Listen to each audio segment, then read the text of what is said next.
এই জিনিসগুলো কি বারবার আপনার হাত থেকে পড়ে যাচ্ছে? তাহলে এখনই সাবধান হন কিন্তু, নাহলে আপনার জীবনে খারাপ সময় আসতে চলেছে। না না, মোটেই ভাববেন না যে এটা কুসংস্কার। কিছু কিছু জিনিস রয়েছে যেগুলি একেবারেই উপেক্ষা করা চলে না। আর দৈনন্দিন কাজে এমন ঘটনা ঘটতেই থাকে। তাই প্রাচীনকাল থেকে চলে আসা জ্যোতিষশাস্ত্র মেনে যদি আমরা আগাম সতর্ক হয়ে যাই, তাহলে জীবনে আসা অনেক বড় সমস্যা বা অর্থ সংকট থেকে নিজেদের এড়িয়ে চলতে পারি। নমস্কার, রাধা মাধবের শ্রীচরণে প্রণাম জানিয়ে সকল শ্রোতা বন্ধুদের আমার চ্যানেল কথাকলিতে স্বাগত জানাই। যারা এখনও চ্যানেলটি সাবস্ক্রাইব করেননি তাদের কাছে অনুরোধ রইল, অবশ্যই তারা যেন চ্যানেলটি সাবস্ক্রাইব করে নেন নিত্য নতুন আপডেট পাওয়ার জন্য। আর লাইক কমেন্ট শেয়ার করতে একদম ভুলবেন না যেন। আর আপনারা যদি চান তাহলে আমাকে কমেন্টে লিখে জানাতে পারেন কী ধরনের ভিডিও আপনারা দেখতে চান।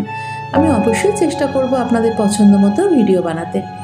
তাহলে আসুন আর দেরি না করে এবার জেনে নিই কোন কোন ঘটনা দেখে আমাদের সাবধান হতে হবে। আজকের ভিডিওটি পার্ট 2। যারা আগের ভিডিওটি দেখেননি আমি তাদের জন্য ডেসক্রিপশন বক্সে লিঙ্কটা দিয়ে দিয়েছি, আপনারা চাইলে দেখে নিতে পারেন।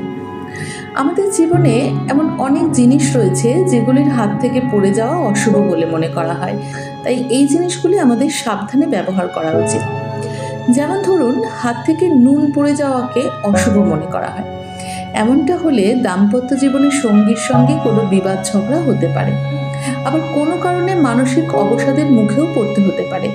তাই যখন রান্না করার সময় নুন ব্যবহার করবেন তখন একটু খেয়াল রাখবেন যাতে নুন হাত থেকে মাটিতে পড়ে না যায়। আবার শাস্ত্রমতে সর্ষের তেল পড়া অত্যন্ত অশুভ। মেঝেতে সর্ষের তেল পড়ে যাওয়া কোনো আঘাত বা দুর্ঘটনার দিকে ইঙ্গিত করে। আর্থিক লোকসানের প্রবল সম্ভাবনা হতে থাকে। এমন ঘটনা ঘটলে বুঝতে হবে যে শনিদেব আপনার উপর রেগে রয়েছেন।